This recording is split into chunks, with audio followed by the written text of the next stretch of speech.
ने यहाँ के वो सियासी मामलात में दखल अंदाजी देना उन्होंने शुरू कर दिया। राजाओं, नवाबों और महाराजाओं को लड़ा लड़ा कर उनकी रियासतों पर कब्जा करना शुरू कर दिया। सबसे पहले जिन्होंने इस खतरे को महसूस किया वो नवाब सिराजुद्दौला थे, जिन्होंने सन 1757 में प्लासी के मैदान में अंग्रेजों से मुकाबला किया, लेकिन मीर जाफर जैसे अपनों की गद्दारी से उन्हें पीछे हटना पड़ा। इसके बाद मीर कासिम, नवाब अवध, शुजाउद्दौला और मुगल बादशाह शाह आलम ने मुत्तहिदा महाज कायम करके बक्सर के मकाम पर 1764 में अंग्रेजों से ज़बरदस्त जंग लड़ी, लेकिन अंग्रेजों से शिकस्त खाई और बंगाल से अवध तक अंग्रेजों की हुकूमत कायम हो गई। लेकिन जुनूब हिंद से फिर एक ऐसी ताकत उभरी जिन्होंने अंग्रेजों के दांत खट्टे कर दिए और उनके कदम डगमगा दिए, और अंग्रेजों के अज़ाइम को ज़बरदस्त झटका लगा कि वो मैसूर के बहादुर सुल्तान हैदर अली खां और सुल्तान टीपू शहीद थे, जिन्होंने अंग्रेजों से कई जंगें लड़ी और उनके छक्के छुड़ा दिए। लेकिन 1782 में असनाए जंग उनका इंतकाल हो गया। उसके बाद उनके जानशीन टीपू सुल्तान ने अंग्रेजों से जंग लड़ी और उनके छक्के छुड़ा दिए।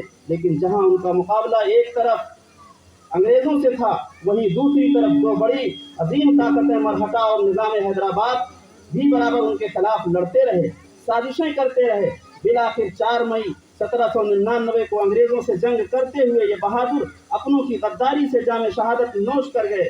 रंगापट्टनम के मैदान में शहीद कर दिया गया इन्हें, और अब अंग्रेजों के लिए रास्ता साफ था। चुनांचे अंग्रेज जनरल हार्स सुल्तान की लाश के पास आकर खुशी से नाच उठा और पुकार उठा कि आज से हिंदुस्तान हमारा है। मौलाना अली मियां नदवी रहमतुल्लाह अलैह एक जगह लिखते हैं, हिंदुस्तान की तारीख में सुल्तान टीपू शहीद से ज्यादा बुलंद हिम्मत, बालिग नजर, मजहब वतन का ऐसा फिदाई नहीं गुजरा। अंग्रेजों के लिए सुल्तान टीपू से मुहीब और काबिल नफरत कोई शख्सियत न थी। सुल्तान टीपू का ये जुमला हर शख्स की जुबान पर है, गीदड़ की 100 साल जिंदगी से शेर की एक दिन की जिंदगी बेहतर है। अब पूरे मुल्क पर अंग्रेजों के असरात फैल गए और हिंदुस्तानियों और खास तौर पर मुसलमानों पर जुल्म और सितम के पहाड़ तोड़े जाने लगे। ये हालात थे कि हजरत शाह अब्दुल अजीज मुहद्दिस देहलवी रहमतुल्लाह अलैह ने 1803 में हिंदुस्तान के दारुल हर्ब हो जाने का फतवा जारी किया।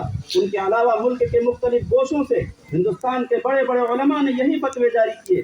चुनांचे शाह रफीउद्दीन देहलवी, काजी सनाउल्लाह पानीपती, मौलाना इस्माइल शहीद, शाह मोहम्मद इसहाक देहलवी ने भी हिंदुस्तान के दारुल हर्ब हो जाने के फतवे दिए।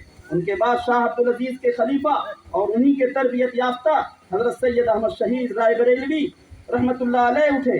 इब्तिदा में नवाब अमीर खां लश्कर में शरीक होकर अंग्रेजों से बरसरे पैकार रहे, लेकिन सुल्तान अमीर खां ने सैयद साहब के मना करने के बावजूद अंग्रेजों से मुसालहत कर ली, तो अमीर खां के लश्कर से सैयद साहब वापस आ गए। अब सैयद साहब ने मुस्तकिल तौर पर तंजीमी जिहाद का फैसला फरमाया और आपके साथ मुल्क के चोटी के जय्यद उलमा मौलाना अब्दुल हई बुढ़ानवी, हजरत सैयद साहब, शाह इस्माइल शहीद जैसे उलमा आपके साथ तंजीम में जुड़े और आपके काम में शरीक हुए।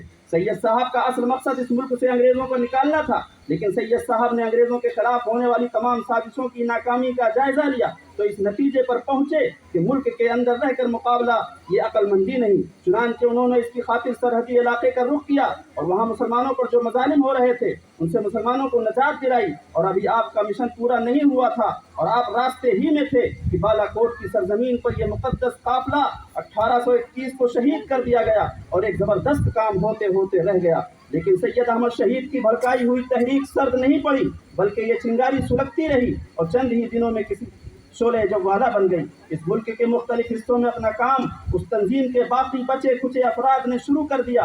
उलमाए सादुकपुर हों या बिहार, बंगाल, पंजाब के उलमा हों, सब ने अंग्रेजों के खिलाफ महाज खोल दी। जिस पर अंग्रेजों का काबू चला उनको खतरनाक सजाएं दी, पूरी की पूरी बस्तियां उजाड़ दी, मकानात जमी बोझ कर दिए, फांसियां दी, काला पानी और जजायर और अंडमान जिलावतन किया।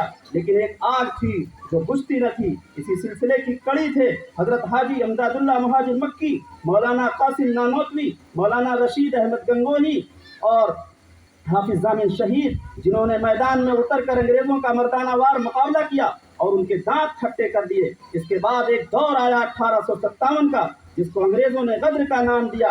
इसमें यह हुआ कि हिंदुस्तान की फौजों ने अंग्रेजों के खिलाफ अलम जिहाद बुलंद किया, जिसमें हिंदुओं और मुसलमानों ने बराबर का हिस्सा लिया। बहादुर शाह जफर को अपना कायद और रहनुमा बनाकर पूरे मुल्क के अंदर जंग लड़ी गई। लेकिन हाय अफसोस ये कोशिशें भी नाकाम हो गईं। अंग्रेजों ने उसका इंतकाम लेना शुरू कर दिया।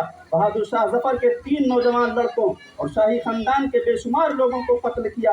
बहादुर शाह जफर को रंगून जिलावतन किया और फौजों को 3 दिन तक लूटने की आम इजाजत दे दी गई। फिर क्या था, इज्जतें लूटी गईं, खून बहाया गया, दिल्ली उजड़ गई, लाशें ही लाशें नजर आ रही थीं, खून ही खून था, हर तरफ कत्ले आम था, क्योंकि इस जहाज में बड़ा हिस्सा मुसलमानों का था, इसीलिए उन्हीं को बतौर खास निशाना बनाया गया। फिर फांसियों का सिलसिला शुरू हुआ और 27,000 आदमियों को फांसी दे दी गई। मुलाजमतों से मुसलमानों को बेदखल कर दिया गया। नतीजा ये हुआ कि मुसलमानों की मईशत तबाह हो गई, मुसलमान फक्र फाका के शिकार हो गए, रोज बरोज उनके अंदर कमजोरी पैदा होना शुरू हो गई। ये हादसा ऐसा भयानक और दिलदोज था कि मुसलमानों पर मायूसी की कैफियत तारी हो गई। यही वो ज़माना था जब सर सैयद ने अलीगढ़ में मुस्लिम यूनिवर्सिटी की बुनियाद डाली और मौलाना कासिम नानोतवी और उनके रफ़क़ा ने दारुल उलूम देवबंद की बुनियाद डाली। फिर कुछ सालों बाद दारुल उलूम नदवतुल उलमा का वजूद अमल में आया ताकि मुसलमानों का बचा खुचा सरमाया महफूज रखा जाए। ये दर्दमंद उलमा थे, उनके दिलों में ईमान की चिंगारी थी और मुसलमानों के लिए तड़प रहे थे। फिर एक मरतबा नए आज़्म हिम्मत के साथ सब खड़े हुए और 1884 के इंडियन नेशनल कांग्रेस का पहला इजलास हुआ। मुसलमानों ने पूरे जोश व खरोश के साथ इसका साथ दिया।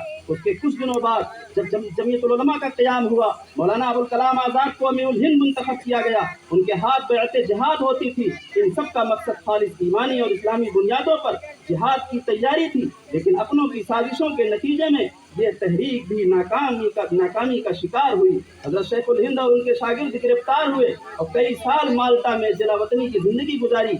1920 में रिहाई हुई, लेकिन चंद महीनों बाद इस दुनिया से रुखसत हो गए।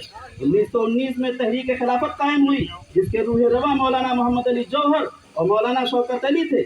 अब इस तहरीक में महात्मा गांधी भी शामिल हो गए। हिंदुओं और मुसलमानों के इत्तेहाद की मिसालें सामने आई, जिससे अंग्रेजों की नींदें हराम हो गई और पूरे मुल्क के अंदर आज़ादी का ऐसा जोश पैदा हो गया।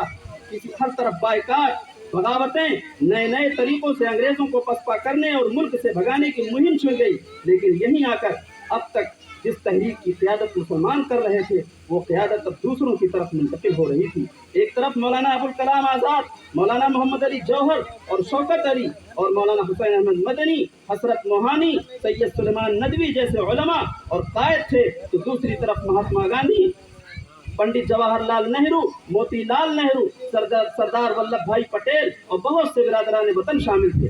तहरीक खिलाफत की बागडोर महात्मा गांधी के हाथ में दे दी गई और हिंदू मुस्लिम इत्तेहाद का जबरदस्त नमूना सामने आया। सब हिंदू मुसलमान एक साथ, एक जान दो कालक थे कि अंग्रेजों ने अपना तरकश का आखिरी तीर चलाया कि शुद्धि संगठन की तहरीक जिसने ये फितना पैदा किया कि मुल्क के